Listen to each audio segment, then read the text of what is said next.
सोयर को summer school बिल्कुल पसंद नहीं था, क्योंकि एक तो उनका स्कूल उन्हें पूरे साल पढ़ाता था और ऊपर से अब उन्होंने गर्मियों की छुट्टियों में भी क्लासेस लेना शुरू कर दिया था। उसका एक कज़न था और एक वही था जिससे सोयर थोड़ी बहुत बातें किया करता था। उसका कज़न कायल एक स्विमिंग चैंपियन था और उसका सपना था कि वो ओलंपिक्स में पार्टिसिपेट करे। लेकिन फ्लोरिडा में मिलिट्री ट्रेनिंग के लिए वॉलंटियर करना कंपलसरी होता है, इसीलिए कायल को मिलिट्री ज्वाइन करना पड़ा। उसके जाने के बाद सोयर किसी से ज्यादा बात नहीं करता था और ना ही उसकी किसी चीज में कुछ खास दिलचस्पी थी।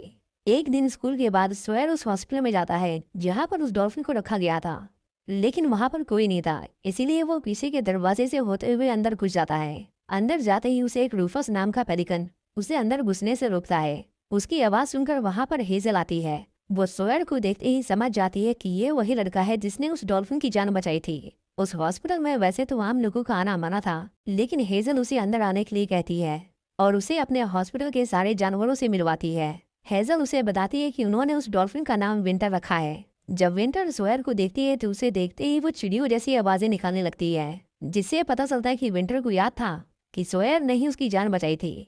लेकिन सोयर को पता चलता है कि विंटर की हालत कुछ ठीक नहीं है, क्योंकि उसकी पूंछ बुरी तरह डैमेज हो गई थी, जिसके बिना वो तैर नहीं सकती और अगर वो तैर नहीं पाएगी तो मर जाएगी। सोयर इसके बाद अपने घर जाता है और डॉल्फिन्स के ऊपर अपनी रिसर्च करने लगता है। उसे अब उस हॉस्पिटल में विंटर के साथ समय बिताना अच्छा लगता था और इसीलिए वो अपने स्कूल के बाद सीधा उस हॉस्पिटल में जाता था। एक दिन वो हेजल के डैड डॉक्टर क्ले को देखता है, जो विंटर की टेल पर दवाई लगा रहे थे। सोयर उन्हें छुपकर देख रहा था, लेकिन रूफस एक बार फिर से उसके पीछे हाथ धोकर पड़ जाता है। क्ले की नजर उसके ऊपर पड़ जाती है और वो उसे अपने पास बुलाता है। इससे पहले क्ले उसे डांटता, वहां पर हेजल आ जाती है, जो सोयर को अपनी डैड की डांट से बचा लेती है। सोयर को देखते ही विंटर फिर से आवाज करने लगती है और यहाँ क्ले समझ जाता है कि विंटर सोयर को पसंद करती है। सोयर अपनी मम्मी से स्कूल जा रहा हूँ बोलकर स्कूल नहीं जाता था, बल्कि हर दिन वो विंटर से मिलने आता था। एक दिन वो देखता है कि हेजल बहुत रो रही थी, क्योंकि भारी इन्फेक्शन के चलते डॉक्टर्स को विंटर की पूंछ काटनी पड़ी। विंटर अब तैर नहीं सकती थी, इसीलिए उसके ठीक होने तक कुछ लोग पूरे दिन पानी में बैठकर उसके शरीर को पकड़े रहते थे, क्योंकि अगर वो तैरेगी तो उसका घाव बढ़ता ही जाएगा। डॉक्टर क्ले सोयर को एक बार पानी में विंटर के पास जाने को कहते हैं और विंटर की देखभाल करके सोयर को अच्छा लग रहा था। इसके बाद हेजल और सोयर दोनों एक बोट पर बैठकर बातें करने लगते हैं। हमें पता चलता है कि जब सोयर 5 साल का था तो उसके पिता उसे छोड़कर चले गए और कभी वापस नहीं लौटे और हेजल की मॉम की भी मौत हो गई थी जब वो 7 साल की थी। डॉक्टर क्ले अपने हॉस्पिटल की बोर्ड मीटिंग अटेंड करते हैं और हमें पता चलता है कि उन्हें अपने काम को जारी रखने के लिए पैसों की जरूरत थी, जो उनके पास बिल्कुल नहीं थे और ऊपर से सरकार भी उनकी कोई मदद नहीं कर रही थी। अब उनके पास सिर्फ एक रास्ता था कि वो उस हॉस्पिटल को एक बिजनेसमैन को बेच दें, जो शायद आगे चलकर उसे एक होटल बना देगा। एक दिन जब सोयर अपने घर आता है तो उसकी मॉम उसके ऊपर चिल्लाने लगती है, क्योंकि उन्हें पता चल गया था कि वो पिछले 1 हफ्ते से स्कूल नहीं जा रहा है। वो उससे पूछती है कि वो हर दिन कहाँ जाता है, लेकिन सोयर उन पर गुस्सा होकर अपने कमरे में चला जाता है। उसके अंकल सोयर की मॉम से कहते हैं कि एक बार उसे जाकर देखना चाहिए कि वो ऐसा क्या करता है जिसकी वजह से वो आजकल इतना खुश है, क्योंकि वो पहले इतना खुश कभी नहीं था। अगले दिन सोयर की मॉम उसके साथ उस हॉस्पिटल में जाती है, लेकिन रूफस, जो अपनी आदतों से मजबूर था, हमेशा की तरह इस बार भी उन्हें परेशान करने लगता है। सोयर की मॉम देखती है कि वो तो एक डॉल्फिन की देखभाल कर रहा था, एक बेजुबान जानवर जिसे मदद की जरूरत थी। ये देखकर उसकी मॉम उसे वहां रुकने के लिए दोबारा कभी नहीं रोकती और उसे एक स्विम सूट भी खरीद कर देती है, ताकि वो पानी में देर तक बिना भीगे रह सके। इसके बाद फिर क्या था, सोयर हर दिन विंटर से मिलने जाता था और उसके साथ पूरे दिन खेलता था। उसे हर दिन वहाँ नए नए जानवर देखने को मिलते थे जो इंसानों की वजह से तकलीफ में थे। एक दिन विंटर अपने आप ही पानी के अंदर अपने हाथ पैर चलाने लगती है, लेकिन उसे अपनी टेल महसूस नहीं हो रही थी। पर विंटर फिर भी बिना किसी सपोर्ट के पानी में तैरना सीख गई थी। एक दिन जब सोयर अपने घर जाता है तो उसे एक बुरी खबर सुनने को मिलती है। उसका कजन कायल एक एक्सप्लोजन की चपेट में आ गया था। उसकी मौत तो नहीं हुई थी, पर वो पूरी तरह से घायल हो गया था। डॉक्टर क्ले सोयर को उसके कजन के हालत का दुख जताते हैं और उसे उस रात विंटर के पास ही रुकने की परमिशन दे देते हैं। सोयर ठंडे पानी में अपने पैर डालकर बैठा हुआ था और अपने कजन के बारे में सोच रहा था, लेकिन वो डॉल्फिन उसे अपने साथ खेलने के लिए कहती है, जिसके बाद सोयर उस पानी में कूद जाता है। सोयर ने अपने कजन की घर वापसी के लिए पार्टी रखी थी, पर वो उसके घर नहीं आता। वो नहीं चाह रहा था कि कोई भी उसे इस हादसे के बाद उसे सिंपैथी की नजर से देखे, क्योंकि इससे उसे बहुत दुख होता था। डॉक्टर क्ले को पता चलता है कि तैरने की वजह से विंटर की रीढ़ की हड्डी पर बहुत जोर पड़ रहा था।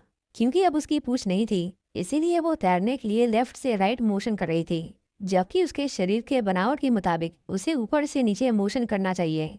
क्ले उसे कहता है कि अगर वो ऐसे ही तैरती रही तो वो जल्द ही मर जाएगी।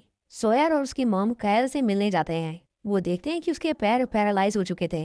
कायल किसी से बात नहीं करना चाहता था और उन दोनों को वहां से जाने के लिए कहता है। सोयर की मुलाकात वहां डॉक्टर मैकार्थी से होती है, जो घायल सोल्जर्स के लिए प्रोस्थेटिक हाथ पैर डिजाइन किया करते थे। उसे लगा कि वो शायद विंटर की मदद कर सकते हैं, इसीलिए वो उन्हें अपने साथ हॉस्पिटल ले जाता है और उन्हें विंटर की कंडीशन के बारे में बताता है। मैकार्थी उन्हें कहता है कि मछलियों की स्किन बहुत नरम और चिकनी होती है, इसीलिए किसी भी चीज को उसकी बॉडी से नहीं जोड़ा जा सकता। लेकिन सोयर के रिक्वेस्ट करने पर वो एक बार कोशिश करने के लिए तैयार थे। इसके बाद वो सभी मिलकर विंटर के लिए एक प्लास्टिक की पूंछ बनाने की कोशिश करते हैं, जिसकी मदद से वो पानी में तैर सके।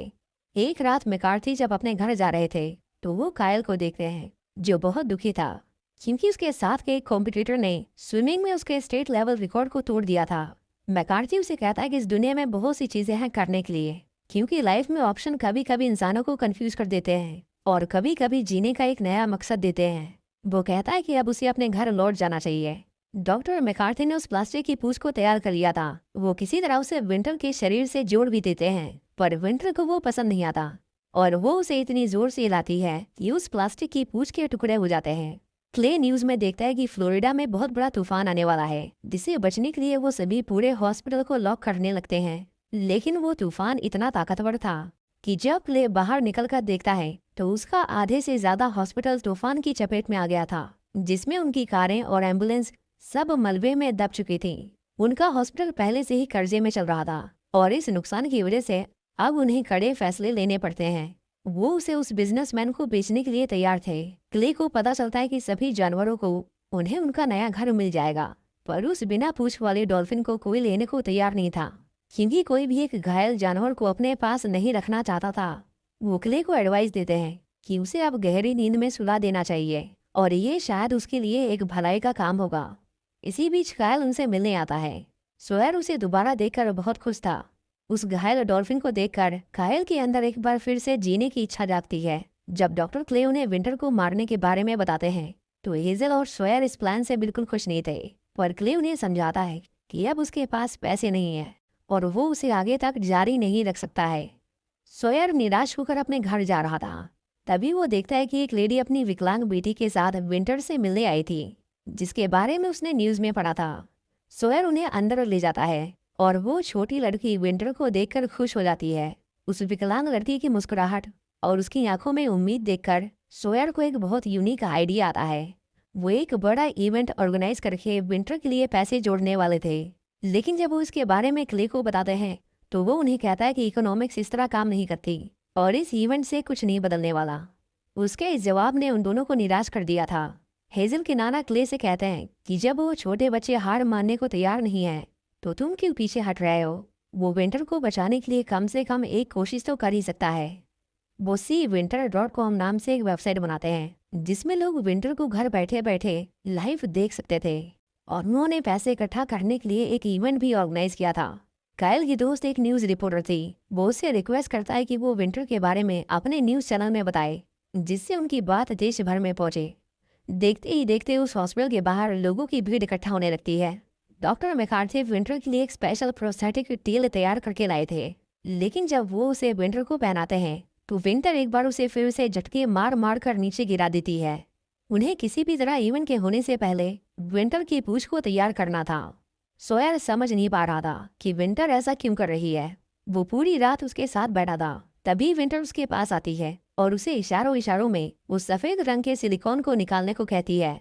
सोयर समझ जाता है कि शायद उसे इसी चीज से प्रॉब्लम है। उसे लगता है कि प्लास्टिक की ये टेल उसके शरीर का हिस्सा नहीं। इसके बाद डॉक्टर मैकार्थी एक नए तरह का सिलिकॉन जेल तैयार करते हैं, जो पूरी तरह से ट्रांसपेरेंट था। उन्हें उम्मीद थी कि इस बार ये काम करेगा, और बिल्कुल वैसा ही होता है। उसे लगाने के बाद विंटर ठीक तरीके से तैर पा रही थी।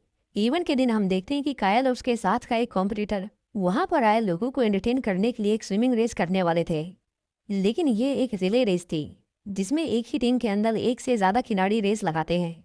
कायल पानी में थोड़ी दूर तक जाकर पानी से बाहर निकल जाता है और उसके निकलने के ठीक बाद वो लोग विंटर को पानी में डाल देते हैं, जो उस दूसरे तैराक को पीछे छोड़कर कंपटीशन को जीत जाती है। हम देखते हैं कि विंटर अपनी नई पूछ के साथ नए नए करतब कर रही थी और उनका ये इवेंट बहुत सक्सेसफुल हुआ था। इस इवेंट में वो बिजनेसमैन भी आया था जिसने अब उनके हॉस्पिटल को खरीद लिया है। वो उनके इस काम से बहुत खुश था। वो डॉक्टर क्ले से कहता है कि उनके लोग वहाँ होटल बनाने में 20 साल से भी ज्यादा का समय लगाएंगे, इसीलिए तब तक वो अपने हॉस्पिटल में काम कर सकता है और वो इन जानवरों पर होने वाले सभी खर्चों को उठाएगा। ये बिजनेसमैन सच में एक भला आदमी था। इसके बाद हमें विंटर की कुछ रियल लाइफ फुटेज दिखाई जाती है जिसे 2005 में रेस्क्यू किया गया था। इस फिल्म में हमने जिस डॉल्फिन को देखा वो असली विंटर थी। खैर विंटर अब इस दुनिया में नहीं है क्योंकि वह 11 नवंबर 2021 को इस दुनिया से चल बसी। सोयर की वेबसाइट seawinter.com अभी भी इंटरनेट पर अवेलेबल है, जिसका नाम बदलकर CMA एक्वेरियम यानी क्लियर वाटर मरीन एक्वेरियम कर दिया गया है, जहां हम आज भी वहां पर लगे लाइव कैमरा से उस हॉस्पिटल के सभी जानवरों को घर बैठे बैठे देख सकते हैं। विंटर की अस्थियों को उसी समुद्र में बहाया गया जहां से उसे रेस्क्यू किया गया था। अब यह हॉस्पिटल सिर्फ एक डॉल्फिन और कई लोगों की मेहनत के दम पर इतना बड़ा हो गया है कि दुनिया भर से लोग यहाँ घूमने जाते हैं। इतना ही नहीं, जब 2020 में पूरी दुनिया कोविड-19 पैंडेमिक से जूझ रही थी तो इस एक्वेरियम ने अपने एक्सपेंशन के लिए $80 मिलियन रेज किए और इन पैसों का इस्तेमाल एक्वेरियम को और बड़ा और बेहतर करने के लिए किया जा रहा है। इसी के साथ विंटर की ये कहानी यहीं खत्म हो जाती है।